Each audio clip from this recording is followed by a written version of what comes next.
tardes, ¿cómo se encuentran?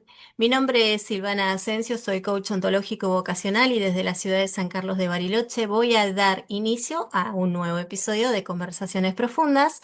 Hoy voy a pasarle la posta a Jessie que se presente, nos diga dónde está, cómo se encuentra en el día de hoy. Jessie. Bueno, buenas tardes. En mi caso, buenos días, buenas noches para quien nos esté mirando. Soy Jessica García, como decía Silvana, coach ontológica desde la ciudad de Santa Fe y encantada de tenerte, Germán, hoy con nosotros. Te paso la posta, Pato, para que lo presentes, te presentes y lo presentes. Bueno, gracias. Patricia Moyo, coach ontológico y educacional. Y bueno, tengo el honor de presentar a Germán Keller, cardiólogo. Y más detalle te vas a presentar vos desde Santa Fe. Yo en este momento estoy en Varadero, pero vivo en Luján. Bueno, Ger, te paso la posta. Bueno, buenas tardes a todas. Hoy particularmente, yo me llamo Germán Keller, soy médico cardiólogo, como Pato para mí, o Patricia, mi querida cuñada, me ha invitado, digamos, a formar parte de esta charla que bueno, espero, digamos, de alguna manera estar a la altura de las circunstancias. Y me faltó decir algo que tenía pensado y desearles un feliz día, digamos, atrasado a todas ustedes mujeres en el día de hoy. Bueno, esperemos que salga bien, ¿eh? Va a salir bien. Seguro que va a salir bien, gracias por el saludo. Bueno, ¿qué les parece, ya que tenemos acá este invitado de lujo, cardiólogo clínico, como dijo? em, ¿Cómo lo podemos relacionar con el coaching? A mí me interesa mucho que hablemos un poco de emociones y lo relacionemos con esto, con la profesión que tiene nuestro invitado. Pato, ¿alguna pregunta que pueda hacer así o Jessy para apertura del tema? Y a mí siempre está ahí el estrés de por medio y me encantaría escucharlo a Ger, relacionar el estrés con el sistema circulatorio, que como dije, me acuerdo en aquella época cuando tenía que dar el sistema circulatorio, que está constituido por el corazón y los vasos sanguíneos. Así que me encantaría realmente, si podés explicar un poquito de qué se trata el estrés y relacionarlo, después vemos tips para ver qué se puede hacer para prevenirlo, ¿no? Bueno, cómo no. A ver, eh, si focalizo puntualmente en qué es el estrés, para por lo menos de alguna manera ponernos en todo, a todos en sintonía, después vamos ampliando porque hay un montón de cosas que se Ujú. relacionan con el estrés. Pero el estrés, para empezar, es un reflejo de supervivencia. Hay que entender eso. El estrés, digamos, que uno normalmente habla, che, mira, estoy estresado, no la estoy pasando bien, esto, digamos, me está influyendo negativamente, me está aumentando el riesgo de enfermedades y demás, es un capítulo que voy ahora a desarrollar, que es el estrés crónico, ¿sí? Ujú. Yo siempre, para diferenciar lo que es el estrés agudo del estrés crónico, uso ejercicios, digamos, o ejemplos muy así literales. El estrés agudo es un reflejo arcaico de supervivencia animal, casi sin racionalidad de por medio, que es de supervivencia, ¿tá? Lo tienen todos los animales. Y sirve básicamente para huir del peligro o enfrentarlo y luchar, ¿eh? Todo para sobrevivir. Si uno tiene que poner un ejemplo sonso, pero real, imagínense que, ojalá no nos pase, atravesamos por una situación donde ahora entra una persona armada y nos pone una pistola en la cabeza, queriendo robarnos. Ahí el corazón, para empezar a reaccionar un poco, se va a acelerar porque va a haber una descarga de adrenalina en el cuerpo. Esa adrenalina lo que va a hacer es que suba la presión arterial, suba las pulsaciones, las pupilas se dilaten, vaya más sangre hacia los músculos de todo el cuerpo, todo con la idea de tener una reacción rápida de lucha o de huida, ¿sí? Solo con el sentido de sobrevivir a una situación de peligro inminente. Esto nos tiene que pasar a todos, ¿sí? Y la verdad que, si bien nadie quiere pasar por circunstancias tan extremas como el ejemplo, hay muchos ejemplos más banales de la cotidianidad, sustos, sin ir más lejos, pueden generar reacciones de estrés en el cuerpo, y muchas veces esto también, los pensamientos.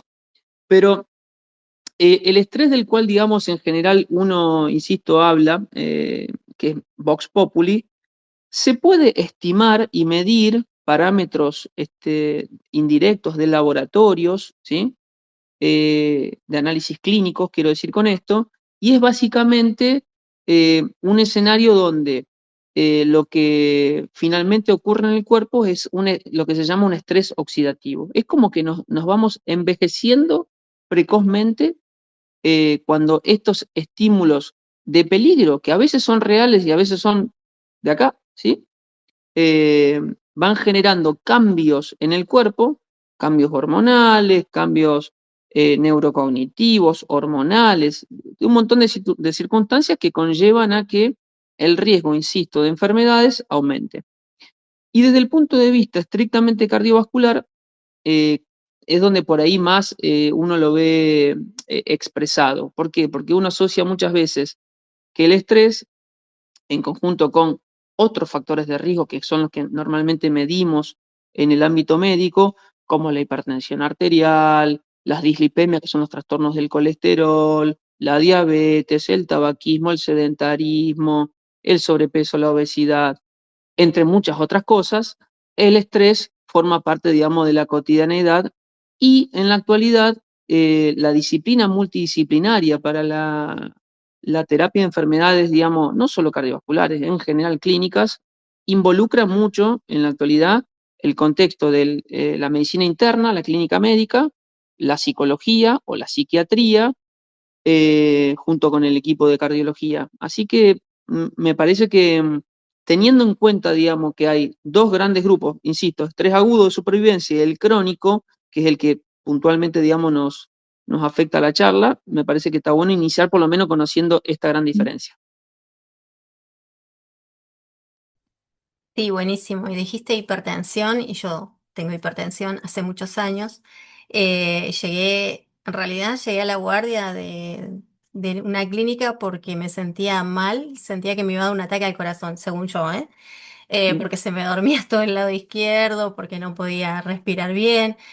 Llegué, la médica de turno muy amable me dijo, no, no tenés un ataque al corazón porque ya no estarías ni hablando. Pero sí tenés una gran contractura que me estaba comprimiendo toda la caja torácica, eso no me dejaba respirar y un montón de síntomas. Ahí, en realidad, lo que a ella le preocupó era la presión que la tenía disparada para 35 años, una presión súper elevada, y ahí entendí que tenía hipertensión. De ahí viene mi control periódico anual, control de presión y toda la historia, ¿no? Entonces, me parece interesante esto de las emociones, porque yo era como un tupper gigante, guardando un montón de emociones y contenida todo el tiempo ahí, entonces obviamente mi cuerpo por algún lado tenía que salir, ¿no? También recordaba, mira, relacioné esto con que el mayor índice, esto lo leí, no sé, decime vos si es real, el mayor índice de ataques al corazón o paros cardíacos ocurre en vacaciones. Em, lo vimos la otra vez cuando tratamos Burnout, que lo leí yo la estadística y dije, ¿será así? Me pareció coherente porque es como que el cuerpo relaja cuando estás en vacaciones. No sé si será así. ¿Qué me podés decir? Lo viví en carne propia, sí. El no poder hablar, no poder sacar las emociones, enferma, obviamente. Sí, a ver, no conozco la estadística de este dato puntual que vos decís de las vacaciones. Sí te podría decir algo que es histórico y real, que hay una cuestión, digamos, sí estacional, Ujú. y tiene que ver con el invierno. En el invierno las enfermedades cardiovasculares y cerebrovasculares son mucho más frecuentes que en el verano. Ah, Eso, mira, digamos, es histórico. La verdad que lo de las vacaciones puntuales, si son de invierno, claramente sí. Si son de verano, quizás no tanto. claro. Quizás en época vacacional, digamos, de tu hermosa ciudad, para nosotros, digamos, que en general es invernal, posiblemente sea ahí. Pero por el frío, no sé si tanto por las vacaciones. No, puede ser por el tráfico. También, también, también, también. No, a ver, yo creo que cuando uno va transitando, digamos, sobre las emociones, hay un montón de escritos, no papers con fundamento médico y estadístico, pero hay libros, yo le contaba a Pato, eh, que hay un médico casi, no quiero llamarlo prócer, digamos, pero es un referente de la cardiología a nivel nacional y en la habla hispana, que es el doctor Tajer, Ujú, y Doval también, eh, que han publicado algunos libros donde desarrollan, digamos, ejemplos muy claros sobre cómo las emociones de sus pacientes terminaron en eventos, digamos, vasculares. ujú, Y de ahí un poco, a ver, partamos del escenario de que, a ver, cuando uno está transitando una circunstancia de angustia, de mucha presión, no de presión arterial alta, digo, ¿no? De presión, digamos, de presiones del entorno, laboral, familiar y lo que fuere, eh, eso dispara una catarata de señales en el cuerpo. Como yo les decía al principio, a veces algunas señales son eh, bioquímicas, otras son hormonales.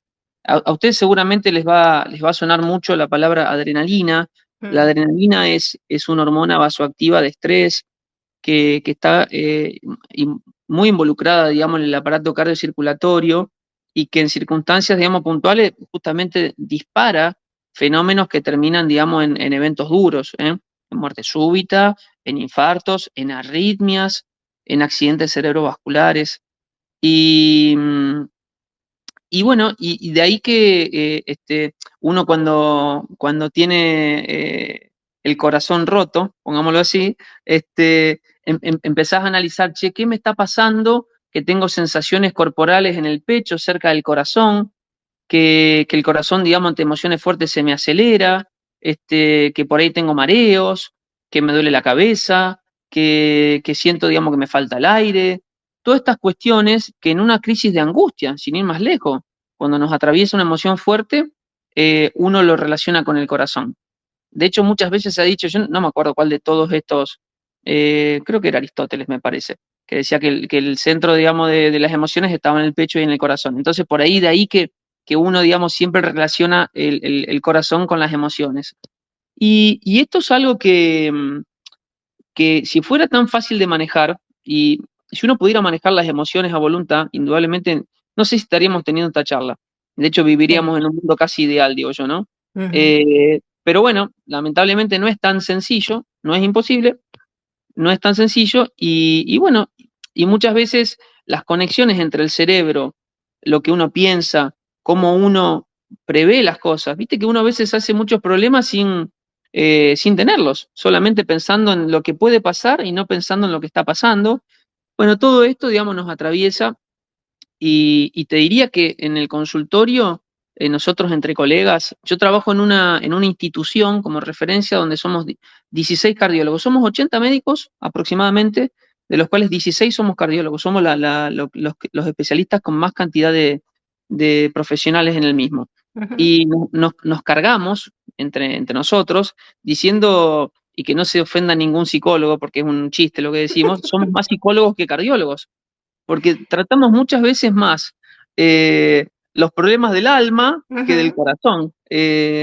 Así que digo esto porque yo podría podría darles de alguna manera explicaciones de por qué, y lo podemos hacer si quieren, ¿no? De por qué el corazón se acelera, por qué uno se puede marear, por qué todas estas cuestiones de síntomas que acontecen en el cuerpo ante situaciones de emociones fuertes, eh, todo tiene una explicación. En algunos casos, digamos, uno las puede de alguna manera objetivar a posteriori con estudios, pero hay consultas relacionadas con emociones fuertes y síntomas cardiológicos que no ameritan de hacer demasiado, que uno ya de antemano prevé, digamos, que son solamente sensaciones subjetivas, productos de emociones.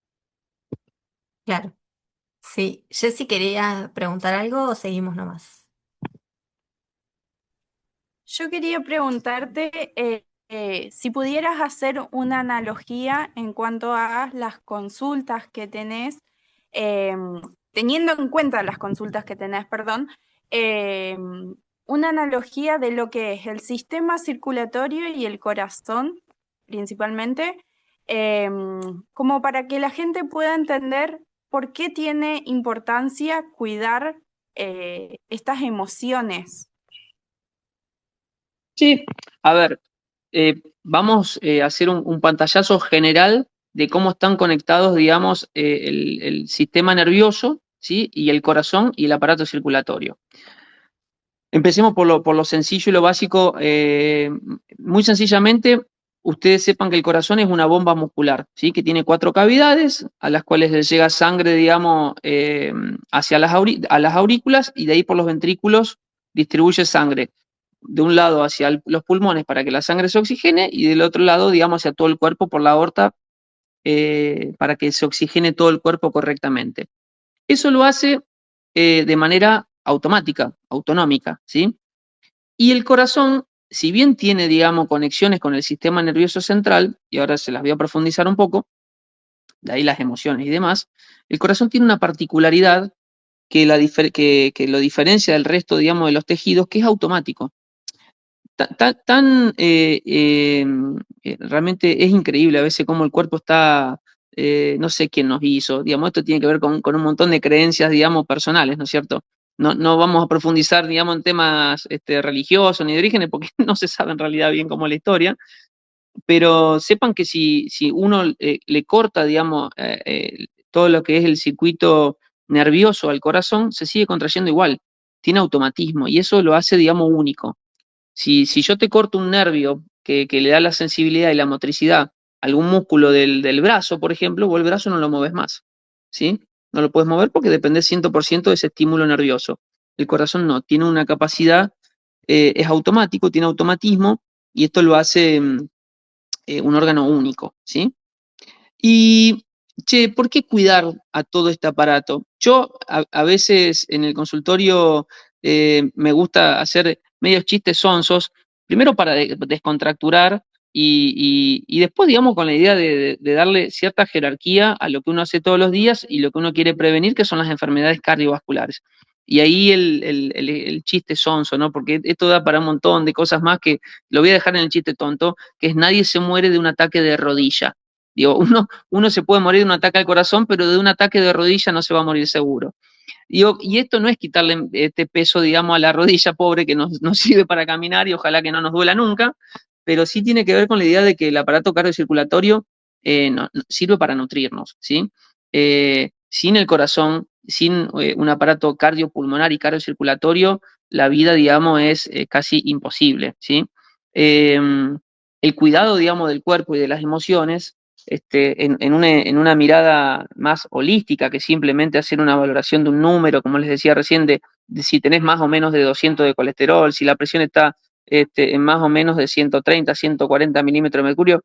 Eso no deja de ser un dato importante, pero es un dato más dentro de la historia de un paciente, ¿sí?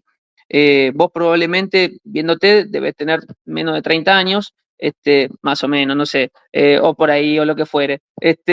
Pero vos ya naturalmente tenés menos riesgo que el resto del grupo, digo, por edad. Pero eso no quiere decir que yo tenga que tener complicaciones ante que vos, solamente por ser más grande. Digo, hay cuidados que uno tiene que tener en cuenta. eh, Insisto, digamos, para no entrar en algo estrictamente médico, para que esto no se transforme en una consulta médica, digamos, que sea una charla, digamos, que esté buena, digamos, desarrollarla. Me parece que uno tiene que ir pensando dos cosas. Primero, cuando uno va a un médico, ¿por qué va al médico? ¿Qué es lo que está buscando? Y lo primero que vos vas al médico es hacer, ¿qué? Una consulta. Y en esa consulta, si vos te vas con dudas, la consulta no sirvió. O sea, a veces uno no puede desarrollar en una sola visita todo lo que uno pretendería, pero uno tiene que pensar desde el punto de vista del paciente: voy a hacer una consulta, quiero sacarme algunas dudas. Y en ese escenario, encontrar, digamos, con tu médico una confianza suficiente como para, nada, plantear que hay cosas que te condicionan y hay otras que no, y por dónde encontrar el punto, digamos, de acuerdo entre las partes, con la idea, finalmente, de que tu vida, digamos, tenga mejor calidad. Eso sería, digamos, para mí el leitmotiv, digamos, en una consulta médica. Pato, te escuchamos. Estás muteada, ¿eh? O sea, sí, sí. Va para mí, ¿no? La gestión emocional realmente es súper importante para tener un corazón saludable, en realidad para todo, ¿no? Pero es fundamental acá. Vos, me imagino que a tus pacientes no hay día que no saques ese tema de como que tiene que gestionarse emocionalmente. Si no, me imagino, en varias consultas, vos ya conoces al paciente. Si de entrada vos se lo decís, si ves que sigue igual, ahí tenés derecho o consejo, sugerencia, o sea, andar al psicólogo para que te ayude, porque no estás pudiendo solo, ¿no? Alguien, no sé, que tiene arritmia, no sé qué es lo que ves.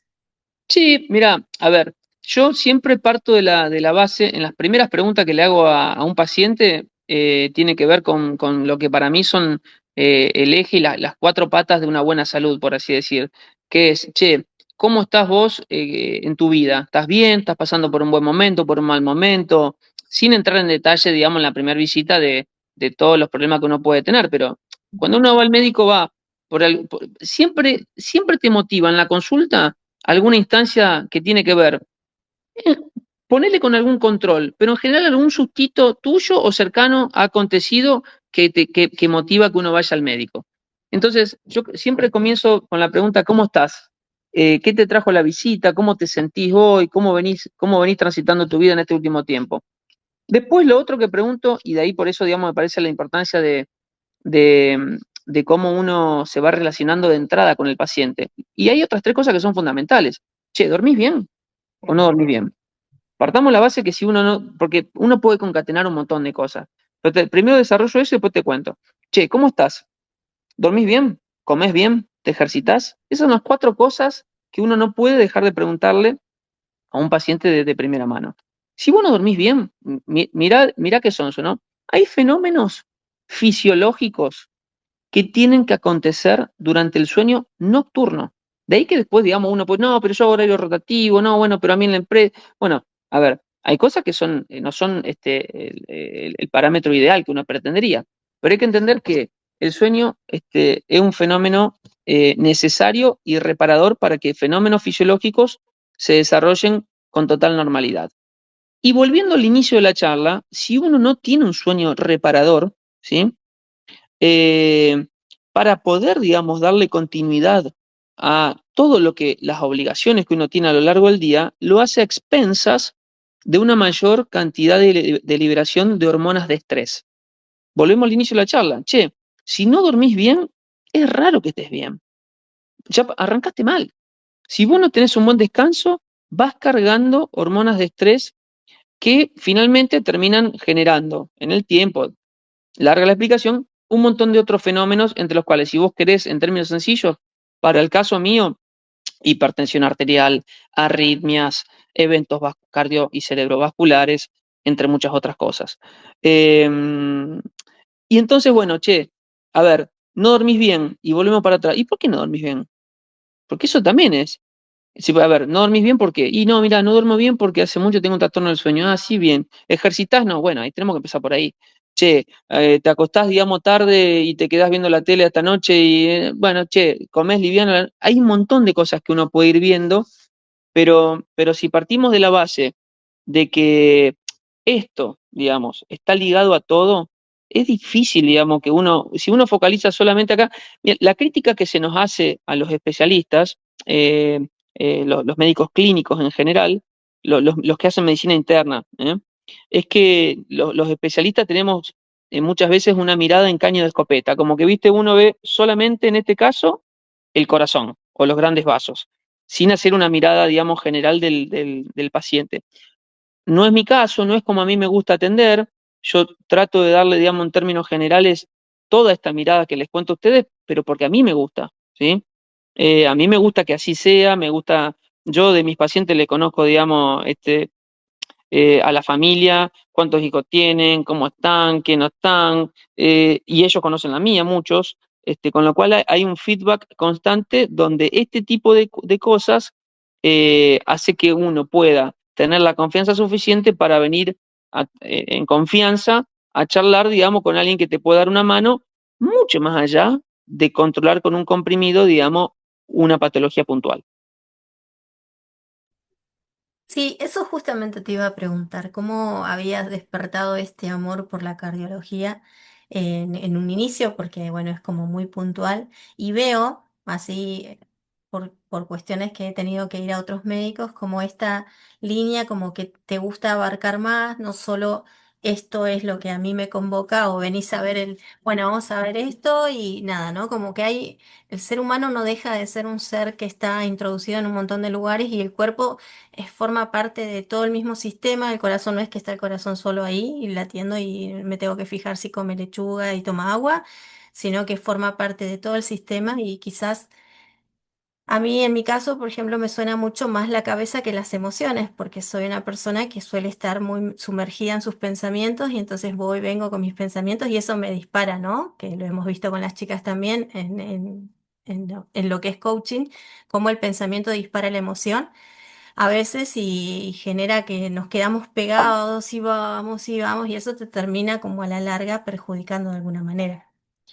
Entonces, mi pregunta es, ¿qué despertó por vos el amor a la profesión que tenés? Que siento que además lo haces con amor. No sé si es así, pero es como que te nace. Es vocacional, no es que no es impuesta. Sí, mira, partiendo de la base de la medicina, a mí en el secundario te diría, fíjate vos, anécdota cortita, yo fui a un colegio contable, soy perito mercantil, Ah, por así mira, decirlo. Nada que ver con la medicina. no. Y tuve biología de primero o tercer año, no me acuerdo si fue en segundo año, ponele, me llevé fui a recuperar y un recuperatorio de un examen de biología. Y ahí conocí a una bióloga eh, que era amiga de mi papá, que es ingeniero agrónomo, que me preparó para ese examen, que me acuerdo perfecto qué es lo que vimos, estamos hablando de 30 y pico años atrás, ¿no? Eh, y me marcó. Eso fue como, yo quería ser contador hasta ese momento. De ese momento a mis 14 15 años dije, no, yo tengo esto tiene que formar parte de mi vida. Y, y bueno, y un poco, digamos, eso fue lo que inicialmente me llevó hacia la medicina. A mí me gusta la medicina, es el capítulo, digamos. Yo encuentro muchos colegas míos que me dicen, yo no volvería a estudiar medicina. Yo volvería a estudiar medicina, a mí me gusta la medicina. Me gusta el ejercicio de poder ayudar desde donde yo puedo y desde lo que me gusta a la gente. Después la cardiología, eh, casi te diría que fue algo medio casual. A mí me gustó siempre, insisto, toda la medicina. De hecho, cuando era estudiante de medicina, en un momento quise ser, que pensaba yo, iba a ser pediatra, después ginecólogo, después cirujano, después anestesiólogo, después clínico, y después finalmente, después urólogo y después cardiólogo. Todo eso es una carrera, ¿no? Porque me iba gustando todo, un poco todo, y en algún momento, bueno, tuve que definir. Y, y la cardiología, la verdad que está buena la especialidad. Yo, inclusive cuando tengo chicos que están a punto de recibirse, hijos de amigos y demás, un poco como que los invito a que vayan a conocer la cardiología, porque tiene primero que es muy amplia, ¿sí? Como especialidad. El aparato cardiocirculatorio tiene un montón de cosas. Si bien las consultas en general son por las mismas cuatro o cinco cosas, uno puede, digamos, ampliar mucho más allá. Eh, Hoy por hoy, digamos, la cardiología dejó de ser, digamos, lo que por ahí, digamos, muchos en otros tiempos experimentaron de, a ver, siéntese, le tomo la presión, le escucho, tome esto y váyase. Eso ya no existe. Y si existe, digamos, uno tiene que elegir qué es lo que quiere para uno. Eso no es para mí. Eh, pero a mí me terminó enganchando, primero porque la medicina, digamos, clínica me encanta, me gusta y me pone cómodo. Si bien yo hago otras cosas también dentro de la cardiología que no tienen que ver con esto, con esta charla, ¿no?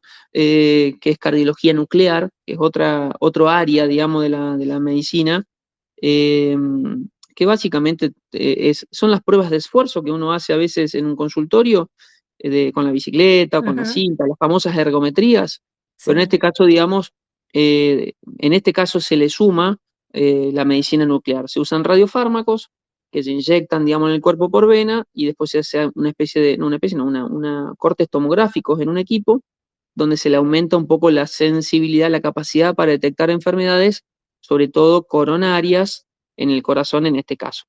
Que bueno, en definitiva, cuando uno está en un consultorio, volvemos a las emociones, volvemos a la presión, volvemos a la diabetes, volvemos al colesterol y demás, la enfermedad coronaria, que es la enfermedad de las arterias del corazón, que es la que nos lleva a los infartos, es la principal causa de muerte en el mundo, ¿sí? Claro. 20% por arriba de los cánceres. Con lo cual, eh, a ver, uno a veces, en mi caso en particular, digamos, los que hacemos este tipo de especialidad, uno como que normaliza las consultas, que la gente se infarte para mí es una cosa común de todos los días. Y uno por ahí, digamos, no quisiera atravesar nunca una circunstancia como tal, y uno se asusta y va al médico y cualquier dolorcito, digamos, hace pensar en circunstancias, digamos, che, no me estará pasando algo. Sí, sí, sí, es que sí, bueno, es lo que me pasó a mí esa vez. Aparte, vengo de un abuelo que tenía problemas cardíacos, fallece muy joven de un ataque al corazón, un tío con problemas también. La misma historia, entonces como que fue mi... Y además yo hacía las cosas muy mal, fumaba, tomaba café, dormía poco, trabajaba mucho, no me alimentaba nada, entonces dije, listo, bingo, esto me muero. Tengo Ya todos los está. números.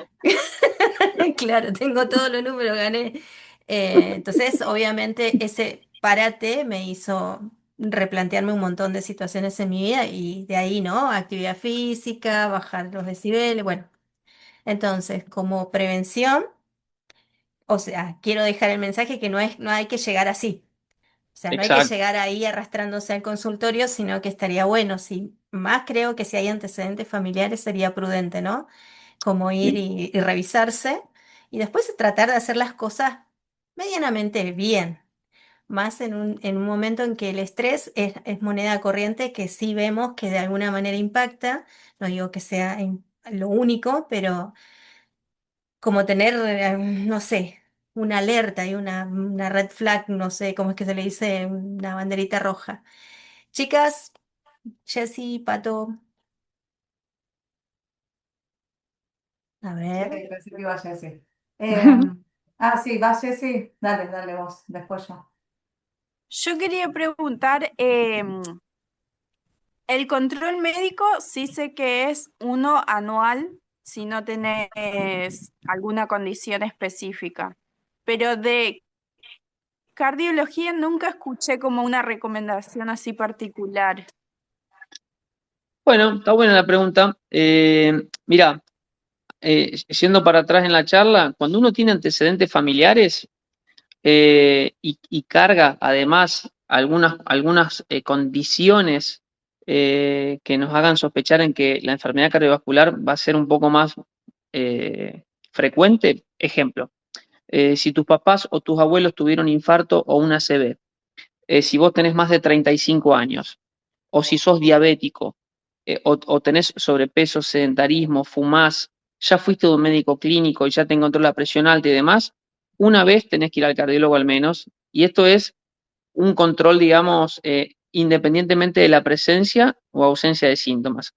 En la actualidad, los controles cardiológicos se están haciendo cada vez más frecuentemente porque, sobre todo, y con una connotación estrictamente médico-legal, diría yo, hoy por hoy yo todos los años le hago muchos controles médicos a deportistas, ligas de fútbol, de hockey, de vóley, de patín, de lo que se te ocurra, chicos jóvenes, de 15, del secundario hasta los 30 años, que si no presentan, digamos, el certificado, digamos, del cardiólogo, no pueden iniciar sus actividades, inclusive en el colegio, en algunos colegios. Em, pero dejando ese escenario que te lleva un poco por obligación al médico, cardiólogo, yo creo que lo primero que uno tiene que tener en claro es que el control clínico es con un médico clínico, ¿sí?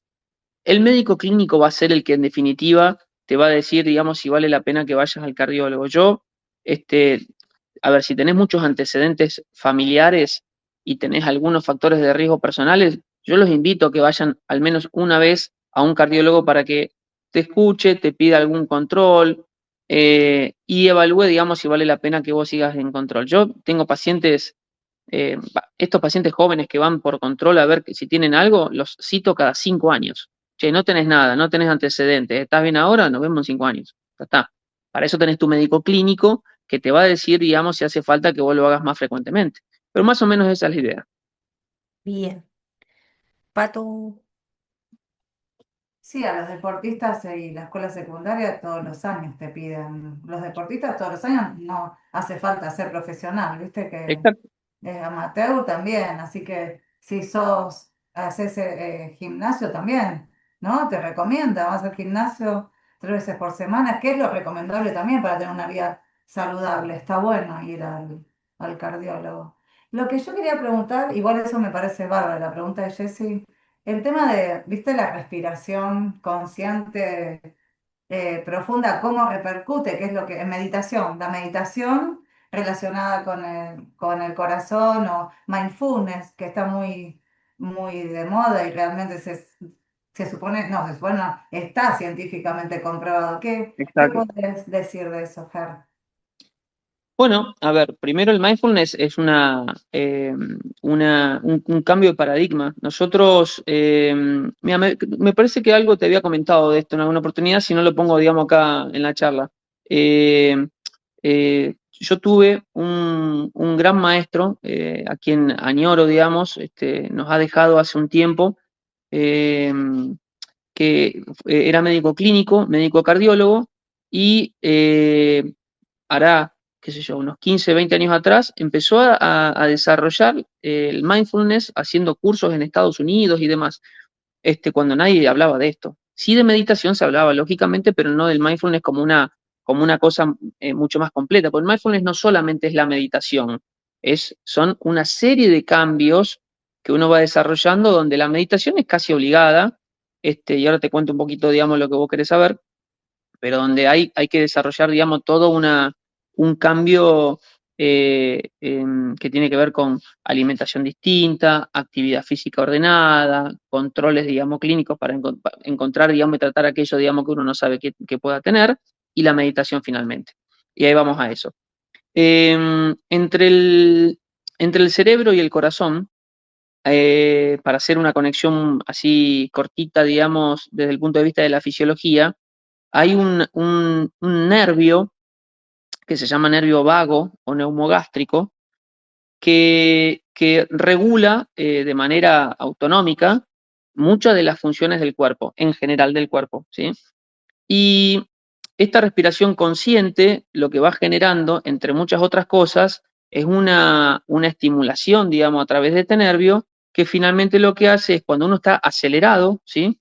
Con el pulso cardíaco elevado, con la presión, digamos, elevada, con tensión, digamos, como, viste, cuando uno está pasado de vuelta, que vos querés bajar de alguna manera, la respiración consciente sirve para estimular este nervio y de alguna manera lo que hace este nervio cuando se estimula es baja la presión arterial un poco, baja las pulsaciones cardíacas, te pone en un modo de relax, de manera tal de que vos puedas relajarte para finalmente, entre otras cosas, conciliar el sueño si quisieras esto, o bajar de una situación de estrés cuando vos tenés que continuar, digamos, con una rutina, digamos, bueno, que necesita que vos estés un poco más abajo del nivel inicial y está recomendada. Tal es así que la meditación y el mindfulness ha demostrado tener impacto, digamos, cardiovascular y en la mortalidad cardiovascular. Así que me parece que poder, digamos, desarrollarlo es un capítulo que involucra querer hacerlo, tener conciencia para hacerlo, pero para quienes pueden hacerlo está buenísimo, sí, está buenísimo. Sí, sí, totalmente buenísimo. No sé, Pato, qué ibas a decir, pero sí, a mí me encanta el mindfulness. Buenísimo, y también me imagino yoga también para los que quieren hacer yoga. O sea, hay muchas alternativas que te ayudan justamente a bajar esa ansiedad. Y si vos querés bajarla rápidamente, eso, qué sé yo, lo hacemos. No quiere decir que todavía lo tengo muy, ¿cómo se dice? Un hábito, pero lo hacemos y realmente bajás. Está buenísimo tenerlo como hábito, pero bajás. Eso ayuda un montón, me parece. No, y te digo más, porque uno a veces se pone, cuando uno está charlando de esto, dice, che, qué bueno que está el mindfulness, qué bueno que está meditar y demás, y finalmente queda de la boca para afuera. Yo creo que debería empezar por lo que es, me parece más fácil y más sencillo, que es la actividad física. La actividad física sostenida en el tiempo tiene múltiples beneficios, entre los cuales los mismos que te acabo de mencionar de la meditación, en otro nivel, por supuesto. ejemplos. Mira, hay un concepto que tiene que ver, digamos, con el corazón, que se le puede decir de varias formas: coherencia cardíaca o variación de la frecuencia cardíaca o de la presión arterial, que son fenómenos que son automáticos. Dicho esto, se los explico muy sencillamente. Che, ¿qué es la variación de la frecuencia cardíaca y la presión arterial? Son aquellas variaciones del pulso cardíaco y de la presión arterial que se van sucediendo segundo a segundo, minuto a minuto a lo largo del día. Nosotros, si vos te pones un aparatito para que te mida el pulso cardíaco todo el tiempo, vas a tener una oscilación. Esa oscilación va a ser, dependiendo, digamos, de tu estado general, mayor o menor. Cuanto menos varía esa frecuencia cardíaca a lo largo del día, uno puede decirle que eso es un marcador de riesgo cardiovascular y de estrés elevado, ¿sí? Lo mismo la presión arterial alta. Si vos tenés una variación de la presión arterial buena, o sea, que sube la frecuencia cardíaca cuando tiene que subir y baja cuando tiene que bajar, ejemplo, cuando uno duerme, ¿tá? Y lo mismo la presión arterial, uno puede decir que el estado autonómico del paciente y cardiovascular es bueno, está equilibrado, ¿sí? Entre muchas otras cosas que uno puede hacer para mejorar eso, el descanso correcto y la actividad física son prioritarios, ¿sí? Por supuesto que después hay un montón de condicionantes cardiológicos. No voy a hablar de cuestiones estrictamente de enfermedades porque no tiene sentido para la charla, pero tenemos que partir del principio de la historia. Che, dormís bien, comés bien, ejercitás, estás bien. Eso, digamos, el principio de la charla, las primeras 4 preguntas del consultorio, me parece que están buenas como para a partir de ahí desarrollar hacia dónde uno quiere moverse, digamos, en la relación con el paciente para ayudarlo. Me estaba acordando de algo que nada que ver, pero ¿viste eso que dicen la copita de vino a la noche que ayuda? Eso ayuda también, ¿es verdad? ¿Puedo tomar vino? Bueno, yo te voy a contar la parte buena y la parte mala, si vos querés. Oh, ya ver. No, empezamos por lo bueno, si vos querés. Sí, O, dale. o parte de la historia, no sé si lo bueno. Parte de la historia nos dice que el vino tinto, ¿sí? De Sí. buena calidad, y Cabernet Sauvignon, ¿sí? Ajá. Y Cabernet Sauvignon tiene un alto contenido de taninos que son elementos vasodilatadores que se le atribuían un beneficio cardiovascular mucho tiempo atrás, de la década del 70 o 60 en adelante. De ahí que, digamos, creo que alguna vez Favaloro lo dijo: una copita antes de dormir a la noche disminuye los eventos cardiovasculares y demás. Bueno, yo creo que la copita de vino en su justa medida, y algunos días de la semana, no todos los días, está bueno para nada, para relajar y para pasar un buen momento con quien uno quiere, o solo, pasando un buen momento solo. Pero no, ya eso está desestimado desde el punto de vista médico, que te va a traer un beneficio, digamos. O sea, yo creo que te va a traer otro tipo de beneficio Claro. si uno lo hace ocasionalmente, pero el consumo de alcohol en términos generales está desaconsejado. Ah, escuché. Esa es la parte mala del médico, a lo cual yo siempre digo lo mismo. Hay un consumo que es considerado, hoy las guías, viste que dice yo, los médicos nos vamos poniendo cada vez más estrictos a lo largo de los años. Antes éramos todos mucho más permisivos, ahora si te pones duro no puedes hacer nada casi. Entonces hay que tratar de buscar un equilibrio en toda esa historia. Hoy está desaconsejado el consumo de alcohol. Tal es así Ujú. que un dato relacionado con la consulta es que el consumo de alcohol, No me pongas nerviosa, que vengo del UPD. Me estás poniendo, no, está es que te pongo bueno. nerviosa. Pato, Ah, escuchá, somos familia. Yo tengo que hablar ahora como médico. Vos después no cuentes lo que yo hago cuando estoy con vos, ¿eh? pero ya me puse nerviosa. No, a ver, hoy se desaconseja el consumo de alcohol, pero siempre estuvo establecido, digamos, cuál es el punto, digamos, donde uno puede moverse, sobre qué cantidad de alcohol uno podría tomar. Y esto varía, depende, digamos, de muchas cosas. Puntualmente, digamos, si sos hombre o mujer, el hombre tiene una capacidad para metabolizar el alcohol más rápido, la mujer menos, y depende, no es lo mismo un tipo que pese 70 kilos que uno pesa 150. También la superficie corporal influye. Y, y bueno, y hay una cierta cantidad que tampoco vale la pena, digamos, aclararla, por lo cual, digamos, disfruten de una copita de vino cuando tengan ganas, de tanto en tanto, que eso tampoco hace mal. Claro, Yo creo que en exacto. realidad lo que hay que hacer es ser feliz, ¿no? Como intentar Claro, ser feliz en la medida, claro. tranquilos, o sea, no tampoco nos vamos Bueno, a tomar 10 botellas en claro. una noche. Yo te digo una cosa, yo me río porque yo entiendo a dónde vas, pero te sorprendería lo que yo escucho, digamos, en el consultorio, porque uno normaliza ser feliz, digamos, de diferentes formas. Algunos son felices tomándose 2 litros de vino por día, ¿eh? Eso no está Claro, por bien. eso te digo, con la Claro, medida justa, porque antes claro, una fumar medida estaba justa. bien y hacía bien y había hasta te recetaban cigarrillos hace muchos, muchos años No, y eso hace mal. O sea, ya, tal como cual. que vamos entendiendo.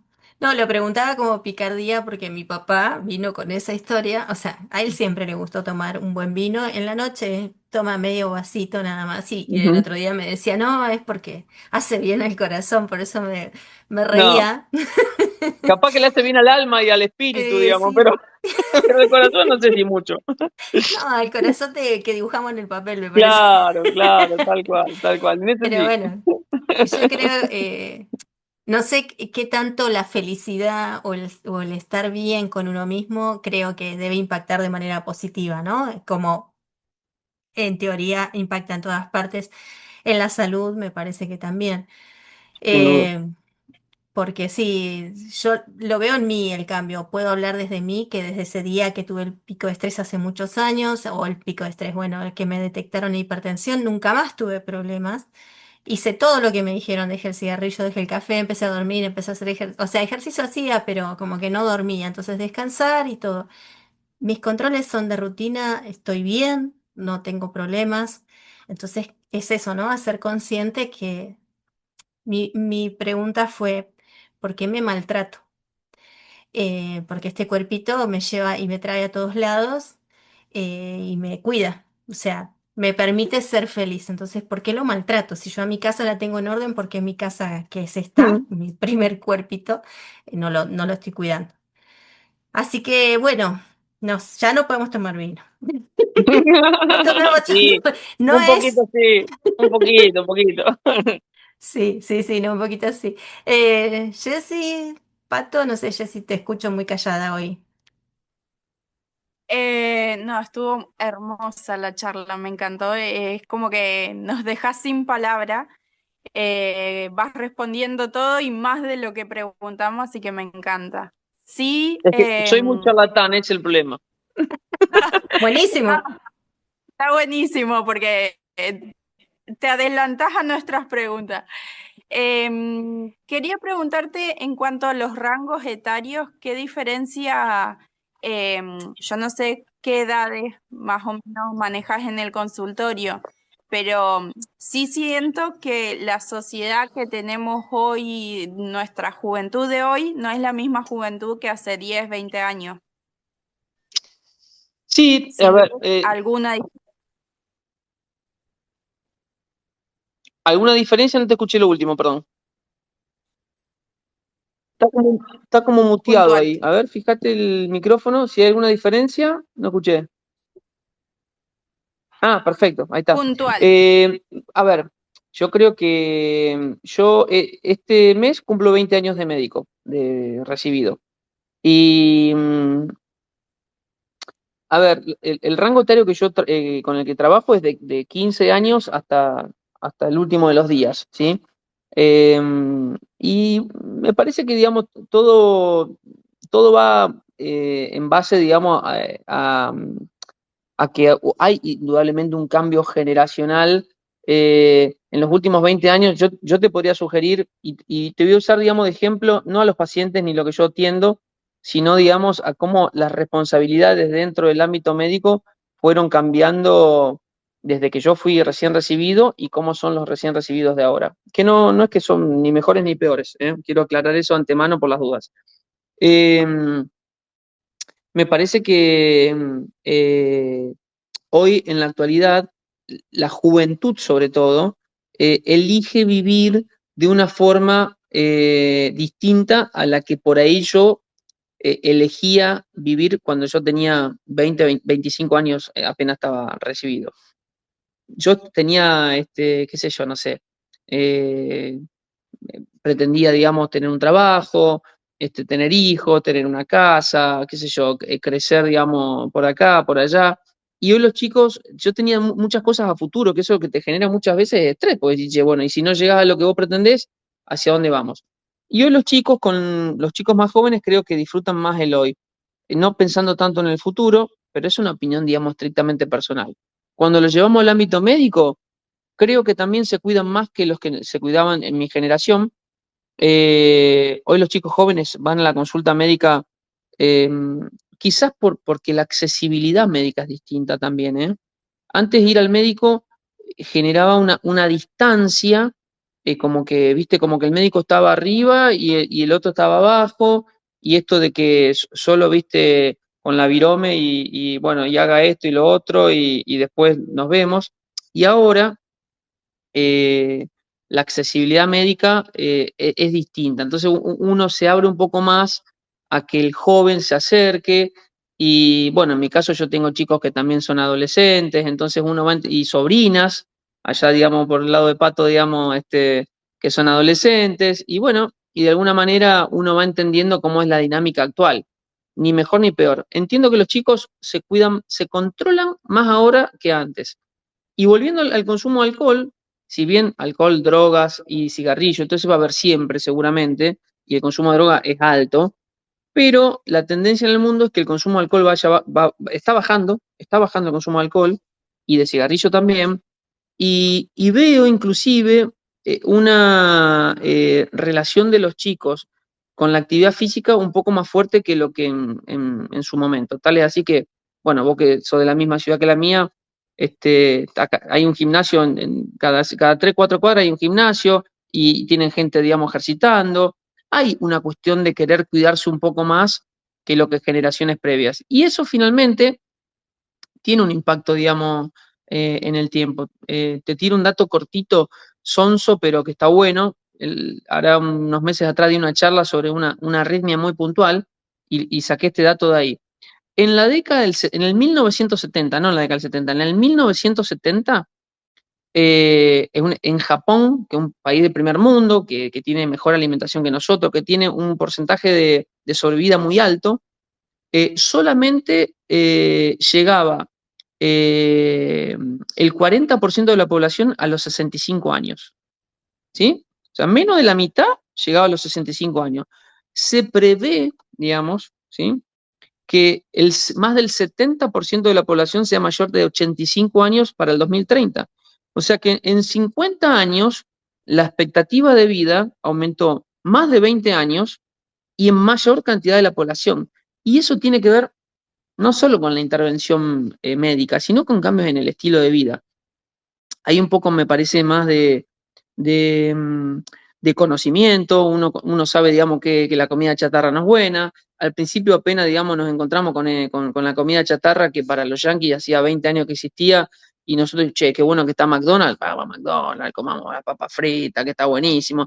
Y después todo eso, en estos últimos años, si bien se sostiene, digo, che, hay una conciencia distinta sobre lo que es, digamos, tener un cuerpo sano. Así que me parece que, no sé si me explico en lo que pretendías, digamos, preguntarme, pero un poco por ahí la historia.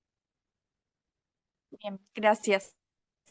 Sí, tal cual. Yo creo que eso tiene que ver y es algo que está buenísimo con esto de las redes, internet, como que toda esta globalización que hubo en los últimos años ha permitido que mucha gente muestre lo que está bueno de la vida sana, ¿no? De hacer ejercicio.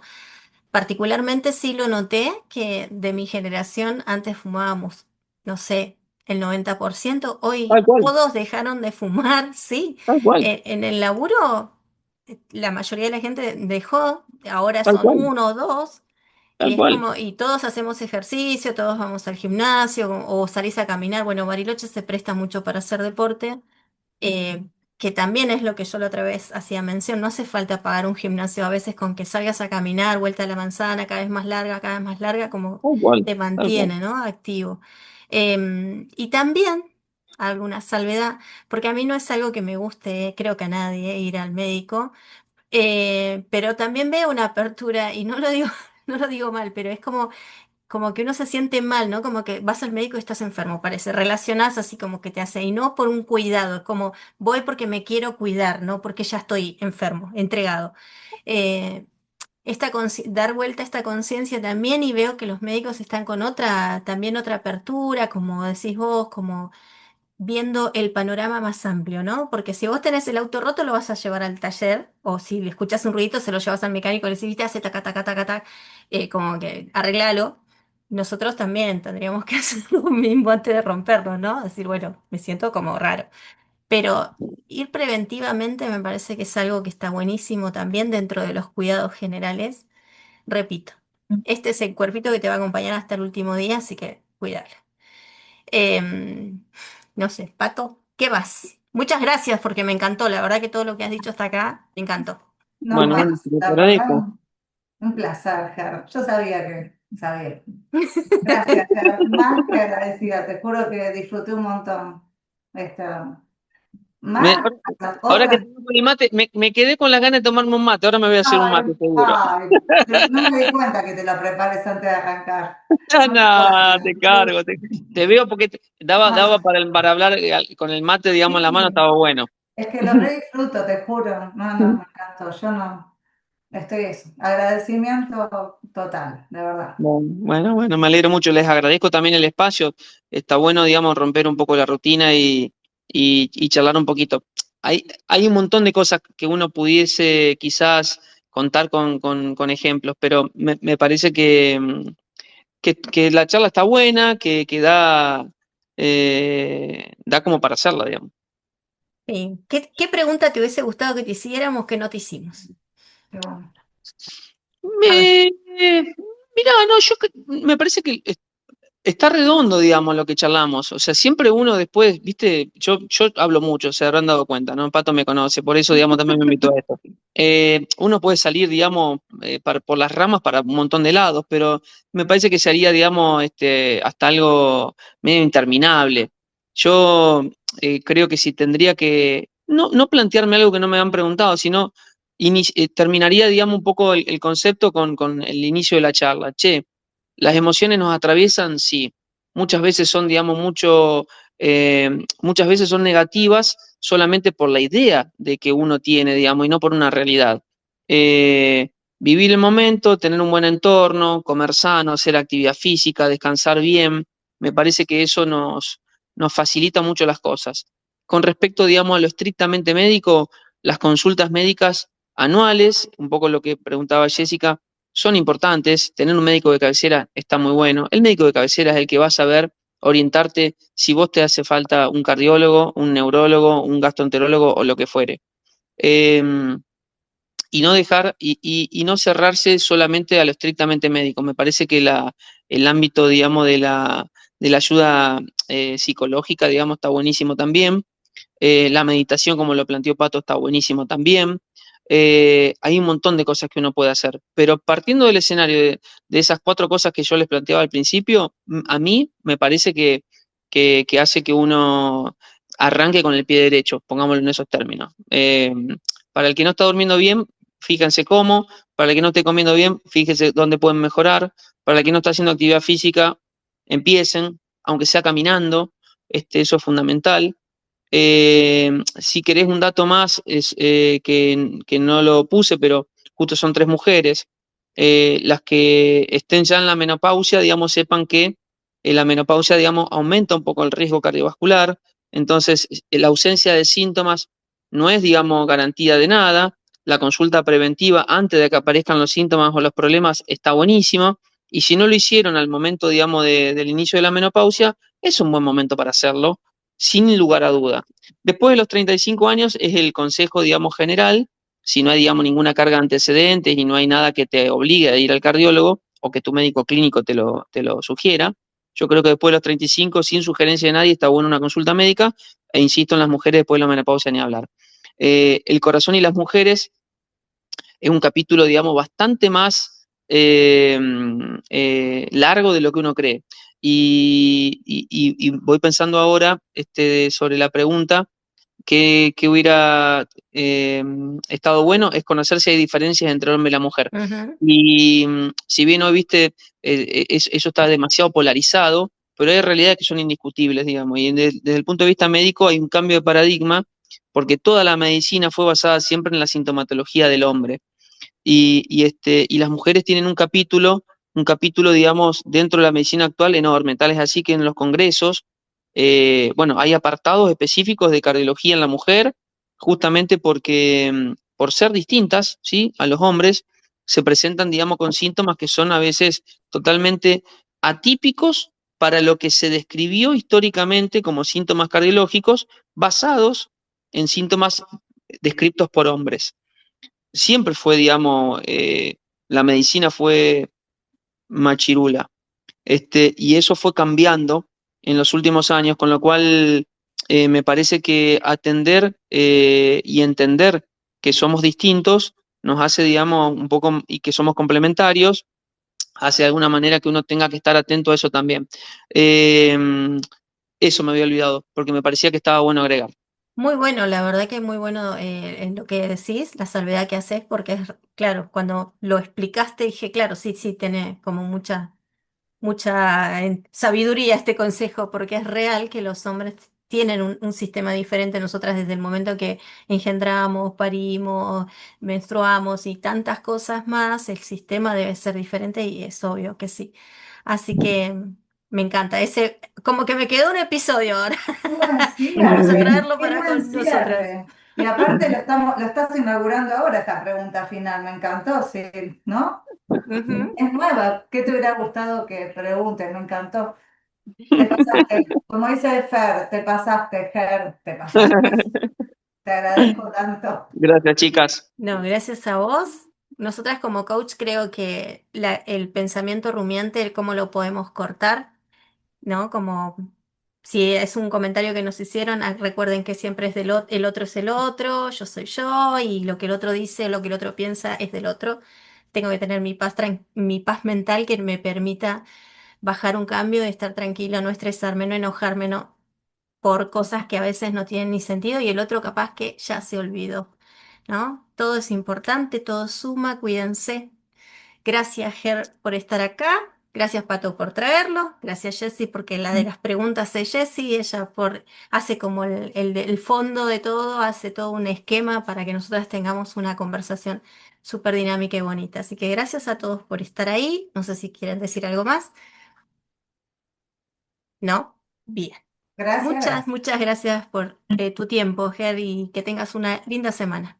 Bueno, igualmente para todos ustedes, les mando un beso grande a las tres. Gracias, nos vemos. Gracias. Adiós. Chao, chao. Chao, chao.